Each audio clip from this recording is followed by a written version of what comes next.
The three crew members of Japan Airlines Flight 1628 were on their way to Tokyo from Paris with a cargo of French wine.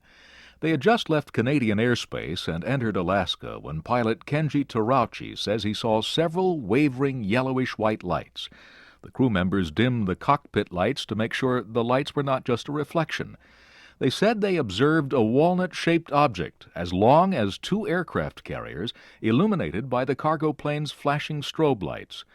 The UFO stayed with the cargo plane for about 50 minutes, following the plane's every move during a 360-degree turn and again when the pilot descended 1,200 meters. About 130 kilometers from Fairbanks, Alaska, the crew says the UFO disappeared over the horizon into Canada. According to initial news reports, the unidentified flying object had appeared on both Federal Aviation Administration and military radar screens. But FAA spokesman Paul Stuckey says the double radar images first reported have now been dismissed by experts as something called clutter, or split signals sometimes produced by a plane's navigational devices. Yet Paul Stuckey describes the crew members as credible observers and says the FAA is taking the November sighting seriously. In his words, they saw what they saw. What it was, we don't know. UFO enthusiasts are intrigued by the reported sighting.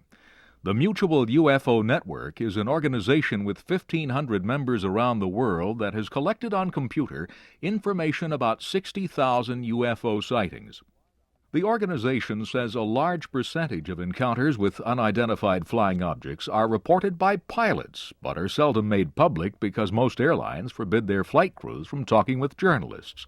While the lack of a radar record weakens the case, the director of the Mutual UFO Network emphasizes it is significant that credible eyewitnesses reported the sighting. Skeptics insist the encounter has a logical explanation. Philip Klass is a member of the Committee for the Investigation into Claims of the Paranormal, an organization that debunks such phenomena as flying saucers, communication with the dead, and fortune-telling.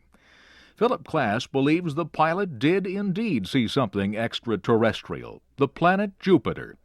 He says the giant planet was directly in front of the plane's main heading and would appear especially clear in the clean air over Alaska.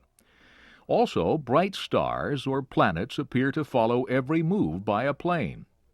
But Philip Klass predicts that the pilot, who appeared on several TV and radio shows, will never admit he may have seen Jupiter because of the professional embarrassment it would cause.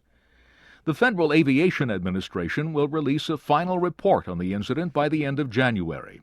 FAA spokesman Paul Stuckey admits there is little more the agency can add now that experts have dismissed the radar record, but he says investigators are certain of one thing: the crew of the Japanese plane had not been drinking its cargo of French wine. I'm Bill Torrey.